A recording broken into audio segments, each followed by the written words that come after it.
जय Hind. Hello everyone. तो exam faster 12th Hindi part 9 में आपका बहुत बहुत स्वागत है। इसमें जो हम लोग हैं तो परगीत और समाज को पढ़ेंगे, जो यह एक निबंध है और इसमें लगभग इसके सारे के सारे ऑब्जेक्टिव क्वेश्चन को, जो भी इंपॉर्टेंट ऑब्जेक्टिव क्वेश्चन है, उन सारे क्वेश्चन को हम लोग यहाँ से क्लियर करने की कोशिश करेंगे। तो आइए आज की क्लास को बिना विलम्ब किए चलिए तो अब स्टार्ट किया जाए और देखा जाए कि आज का पहला क्वेश्चन क्या है। देखिए, जैसे कि आप यहाँ पर देख पा रहे हैं कि पहला क्वेश्चन कि नामवर सिंह, पहला क्वेश्चन क्या है कि नामवर सिंह की कौन सी रचना है। नामवर सिंह की कौन सी रचना है। चलिए, नामवर सिंह की कौन सी रचना है, तो इसमें हम लोग देखेंगे नामवर सिंह की रचना तो परगीत और समाज है। क्या है? परगीत और समाज जो है यह नामवर सिंह की रचना है। एक का सी होगा। नेक्स्ट क्वेश्चन देखा जाए। चलिए क्वेश्चन नंबर 2 को देखा जाए। चलिए क्वेश्चन नंबर 2 क्या है कि नामवर सिंह के गुरु कौन थे। बताइए नामवर सिंह के गुरु कौन थे। चलिए, नामवर सिंह के गुरु जो थे तो याद रखिएगा हजारी प्रसाद द्विवेदी थे। कौन थे? हजारी प्रसाद द्विवेदी। आइए नेक्स्ट क्वेश्चन नंबर 3 को देखा जाए। चलिए नेक्स्ट क्वेश्चन नंबर 3 कि नामवर सिंह ने बीए तथा एमए की शिक्षा कहाँ से प्राप्त की। बताइए नामवर सिंह ने तो बीए तथा एमए की शिक्षा जो है कहाँ से प्राप्त की, तो नामवर सिंह जो है तो ये याद रखिएगा BHU से। ठीक है, बनारस जो विश्वविद्यालय है वहाँ से, BHU बनारस हिंदू यूनिवर्सिटी। ठीक है, ये कहाँ है तो यह है आपको वाराणसी में। ठीक है, आइए नेक्स्ट बनारस में नेक्स्ट क्वेश्चन है क्वेश्चन नंबर 4 की तरफ हम लोग चलते हैं। चलिए क्वेश्चन नंबर 4 है और इस क्वेश्चन का सही जवाब कौन सा होगा कि परगीत कैसा काव्य है। बताइए परगीत जो है कैसा काव्य है। परगीत कैसा काव्य है, तो याद रखिएगा परगीत जो है यह प्रबंध काव्य है। कैसा है? प्रबंध काव्य है। परगीत कैसा काव्य है तो ये जो परगीत है ये प्रबंध काव्य है। नेक्स्ट क्वेश्चन नंबर 5 को देखा जाए। चलिए क्वेश्चन नंबर 5 को हम लोग देख लेते हैं। यहाँ पर सबसे पहले क्वेश्चन नंबर 5 जो है कि दुनिया को हाथ की तरह गर्म और सुंदर होना चाहिए, यह किस कवि की कविता का अंश है। दुनिया को हाथ की तरह जो है, दुनिया को हाथ की तरह गर्म और सुंदर होना चाहिए, यह किस कवि की कविता का अंश है। बताइए इस क्वेश्चन का सही जवाब कौन सा होगा। चलिए क्वेश्चन नंबर 5 का सही जवाब कौन सा होगा। देखने की बात है कि क्वेश्चन नंबर 5 को कितने लोग सही कर पाते हैं। चलिए क्वेश्चन नंबर 5 का सही जवाब होगा केदारनाथ सिंह। चलिए याद रहेगा Kedarnath Singh. Next question number 6 को देखा जाए। चलिए नेक्स्ट क्वेश्चन नंबर 6 कि आचार्य रामचंद्र शुक्ल के काव्य सिद्धांत का आदर्श कौन सा काव्य है। आचार्य रामचंद्र शुक्ल के काव्य सिद्धांत का आदर्श जो है कौन सा काव्य है। कौन सा काव्य है? आचार्य रामचंद्र शुक्ल के काव्य सिद्धांत का आदर्श कौन सा काव्य है। चलिए क्वेश्चन नंबर 6 को देखा जाए। क्वेश्चन नंबर 6 का सही जवाब कौन सा होगा तो प्रबंध काव्य है। क्या है? प्रबंध काव्य है। नेक्स्ट क्वेश्चन नंबर 7 है यहाँ पर। चलिए क्वेश्चन नंबर 7 है यहाँ पर। देखिए क्वेश्चन नंबर 7 क्या है कि सहर्ष स्वीकारा है कविता के रचयिता कौन है। चलिए सहर्ष स्वीकारा है कविता के रचयिता कौन है। क्वेश्चन नंबर 7 का सही जवाब कौन सा होगा। चलिए क्वेश्चन नंबर 7 का सही जवाब देखा जाए तो मुक्तिबोध। याद रखिएगा मुक्तिबोध। नेक्स्ट क्वेश्चन देखा जाए 7 का B Muktibodh. Next question number 8 है यहाँ पर। तो चलिए क्वेश्चन नंबर 8 है यहाँ पर कि सच्चे अर्थों में परगीतात्मकता, तो यहाँ पर मुक्ता जो है मक्ता होगा।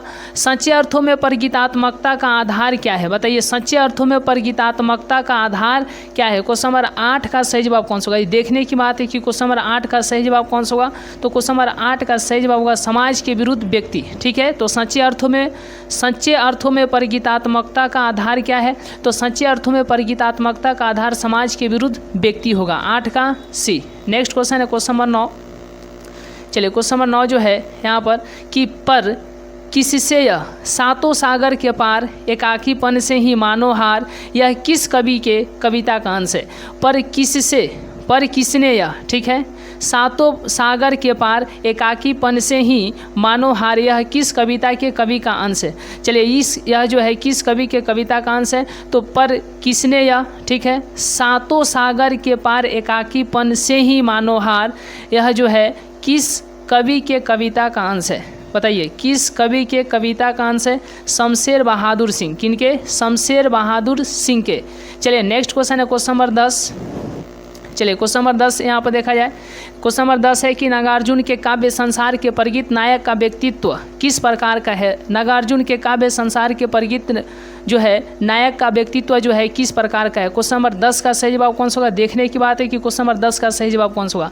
नागार्जुन के काव्य संसार के परगीत नायक का व्यक्तित्व किस प्रकार का है। चलिए किस प्रकार का है, क्वेश्चन नंबर 10 का सही जवाब कौन सा होगा, किस प्रकार का है, तो निष्कव्य निष्काव्य फक्कड़, निष्काव्य फक्कड़। नेक्स्ट क्वेश्चन है क्वेश्चन नंबर 11 को देखा जाए। चलिए क्वेश्चन नंबर यहाँ पर 10, उसके बाद में यहाँ पर 11 होना चाहिए, ठीक है। चलिए क्वेश्चन नंबर 12 को देख लिया जाए। क्वेश्चन नंबर 12 जो है कि तन गई रीढ़ किसकी कविता है। तन गई रीढ़ जो है किसकी कविता है। तन गई रीढ़ जो है किसकी कविता है। तन गई रीढ़ जो कविता है, तन गई रीढ़ जो कविता है वह नागार्जुन की है। किनकी है? नागार्जुन की। नेक्स्ट क्वेश्चन है क्वेश्चन नंबर 13। चलिए क्वेश्चन नंबर 13 यहाँ पर,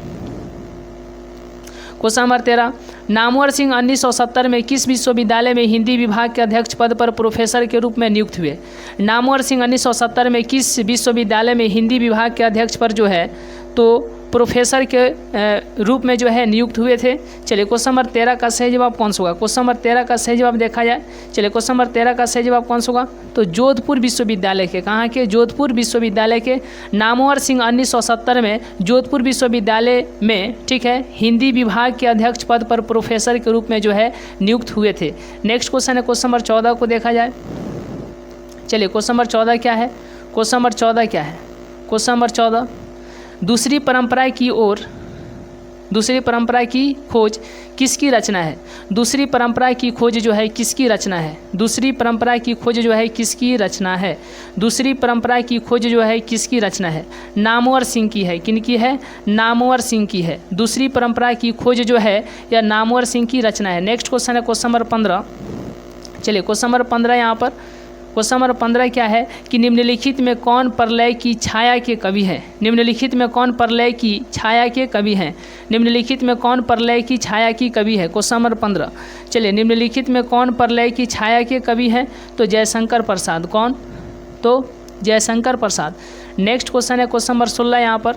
चलिए क्वेश्चन नंबर 16 यहाँ पर क्या है कि तुलसीदास के रचयिता कौन है। बताइए तुलसीदास के रचयिता कौन है। तुलसीदास के रचयिता कौन है, तो तुलसीदास के रचयिता जो है सूर्यकांत त्रिपाठी निराला जी हैं। सूर्यकांत त्रिपाठी निराला। नेक्स्ट क्वेश्चन 16 का डी होगा, यानी तुलसीदास के रचयिता कौन है, तो तुलसीदास के रचयिता जो है सूर्यकांत त्रिपाठी निराला है। नेक्स्ट क्वेश्चन है क्वेश्चन नंबर 17 यहाँ पर। चलिए क्वेश्चन नंबर 17 यहाँ पर कि कविता के लिए प्रतिमान के लेखक हैं। कविता के लिए प्रतिमान के लेखक हैं। बताइए कविता के लिए प्रतिमान का लेखक हैं। कविता के लिए प्रतिमान के लेखक हैं कौन है? नामवर सिंह है। यानी कविता के लिए प्रतिमान के, ठीक है, कविता के लिए प्रतिमान जो इसके लेखक हैं नामवर सिंह है। नामवर सिंह। 17 का डी होगा। नेक्स्ट क्वेश्चन है क्वेश्चन नंबर 18 यहाँ पर। चलिए क्वेश्चन नंबर 18 क्या है कि बाज की दाढ़ में आदमी का खून लग चुका है। बाज की दाढ़ में आदमी का खून लग चुका है, यह किस कविता की पंक्ति है। बाज की दाढ़ में आदमी का खून लग चुका है, यह किस कविता की पंक्ति है। क्वेश्चन नंबर 18 का सही जवाब कौन सा होगा। क्वेश्चन नंबर 18 का सही जवाब कौन सा होगा। तय तो यही था। याद रखिएगा तय तो यही था। मतलब इस तरीके से भी याद कर सकते हैं कि तय तो यही था तभी तो खून लगा। तो याद रखिएगा बाज की दाढ़ में आदमी का खून लग चुका है, यह किस कविता की पंक्ति है, तो यह जो कविता है तय तो यही था, इसी कविता की जो है पंक्ति है। नेक्स्ट क्वेश्चन क्वेश्चन नंबर 19 को देखा जाए। चलिए क्वेश्चन नंबर 19 यहाँ पर। क्वेश्चन नंबर 19, तुम लोगों से दूर हूँ, तुम लोगों से दूर हूँ किसका कविता है। तुम लोगों से दूर हूँ किसका कविता है। तुम लोगों से दूर हूँ किसका कविता है। चलिए तुम लोगों से दूर हूँ किसका कविता है, तो मुक्ति बोध की। किनकी कविता है? मुक्ति बोध की। नेक्स्ट है question number 20। Next question question number 20, Namvar Singh का जन्म कब हुआ था। नामवर सिंह का जन्म कब हुआ था। चलिए नामवर सिंह का जन्म कब हुआ था, तो नामवर सिंह का जन्म जो है 28 जुलाई 1927 को हुआ था। 28 जुलाई 1927 को जो है 28 जुलाई 1927 को नामवर सिंह का जन्म हुआ था। नेक्स्ट क्वेश्चन है क्वेश्चन नंबर 21 यहाँ पर। चलिए नेक्स्ट क्वेश्चन है क्वेश्चन नंबर 21, कौन सी पुस्तक नामवर सिंह की है। कौन सी पुस्तक जो है नामवर सिंह की है। कौन सी पुस्तक जो है नामवर सिंह की है, तो याद रखिएगा पृथ्वीराज रासो की भाषा। कौन सी पुस्तक जो है नामवर सिंह की है, तो पृथ्वीराज रासो की भाषा। कौन सी पुस्तक नामवर सिंह की है, पृथ्वीराज रासो की भाषा। नेक्स्ट क्वेश्चन है क्वेश्चन नंबर 22। क्वेश्चन नंबर 22, कौन सी पुस्तक नामवर सिंह की नहीं है। कौन सी पुस्तक जो है नामवर सिंह की नहीं है, तो देखिए त्रिक्ष जो है इसके लेखक कौन है, तो उदय प्रकाश है। तो यह जो है नामवर सिंह का नहीं हो सकता है, ठीक है, तो त्रिक्ष। कौन सी पुस्तक नामवर सिंह की नहीं है? तो त्रिक्ष। कौन सी पुस्तक नामवर सिंह की नहीं है? तो त्रिक्ष। नेक्स्ट क्वेश्चन है क्वेश्चन नंबर 23 को देखा जाए। चलिए क्वेश्चन नंबर 23 यहाँ पर है कि राम की शक्ति पूजा किसकी कविता है? राम की शक्ति पूजा किसकी कविता है? राम की शक्ति पूजा किसकी कविता है? निराला की है। राम की शक्ति पूजा जो है किसकी कविता है? तो निराला की। राम की शक्ति पूजा निराला की कविता है। नेक्स्ट क्वेश्चन है क्वेश्चन नंबर 24 को देखा जाए। चलिए क्वेश्चन नंबर 24 यहाँ पर है। क्वेश्चन नंबर 24, परगीत और समाज के लेखक हैं। परगीत और समाज के लेखक हैं, कौन है? परगीत और समाज के लेखक कौन है? परगीत और समाज का लेखक तो नामवर सिंह है। कौन है? नामवर सिंह। परगीत और समाज के लेखक कौन है? तो नामवर सिंह है। परगीत और समाज के लेखक नामवर सिंह है। नेक्स्ट क्वेश्चन है क्वेश्चन नंबर 25 यहाँ पर। चलिए क्वेश्चन नंबर 25, नामवर सिंह द्वारा लिखित परगीत और समाज क्या है? नामवर सिंह द्वारा लिखित परगीत और समाज क्या है? नामवर सिंह द्वारा लिखित परगीत और समाज क्या है? नामवर सिंह द्वारा लिखित परगीत और समाज क्या है? तो निबंध है। क्या है? निबंध है। नामवर सिंह द्वारा लिखित परगीत और समाज क्या है? तो निबंध है। नेक्स्ट क्वेश्चन है क्वेश्चन नंबर 26 को देखा जाए। चलिए क्वेश्चन नंबर 26 को देखा जाए। नामवर सिंह को किस कृति पर साहित्य अकादमी पुरस्कार प्राप्त हुआ? नामवर सिंह को किस कृति पर साहित्य अकादमी पुरस्कार हुआ? नामवर सिंह को किस कृति पर साहित्य अकादमी पुरस्कार हुआ? चलिए नामवर सिंह को जो है किस कृति पर जो है साहित्य अकादमी पुरस्कार जो है प्राप्त हुआ? तो कविता के नए प्रतिमान। ठीक है, कविता के नए प्रतिमान पर। कविता के नए प्रतिमान पर। नेक्स्ट क्वेश्चन है क्वेश्चन नंबर 27 को देखा जाए। चलिए क्वेश्चन नंबर 27 है कि नामवर सिंह प्रधान संपादक थे। नामवर सिंह जो है प्रधान संपादक थे। नामवर सिंह जो है प्रधान संपादक थे किसके? आलोचना के। किसके? आलोचना के, यानी त्रैमासिक।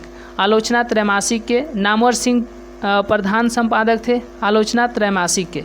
नेक्स्ट क्वेश्चन है क्वेश्चन नंबर 28 को देखा जाए। चलिए क्वेश्चन नंबर 28 यहाँ पर है, कमायनी के कवि हैं। कमायनी के कवि हैं। कमायनी के कवि हैं, कौन है? कमायनी के कवि निराला हैं। कमायनी के कवि जो है निराला है। नेक्स्ट क्वेश्चन है क्वेश्चन नंबर 29 को देखा जाए। चलिए क्वेश्चन नंबर 29 यहाँ पर है। क्वेश्चन नंबर 29 कि लिरिक का पर्याय क्या होगा? लिरिक का पर्याय क्या होगा? चलिए लिरिक का पर्याय देखा जाए। लिरिक का पर्याय क्या होगा? तो लिरिक का पर्याय जो होगा परगीत होगा। क्या होगा? परगीत होगा।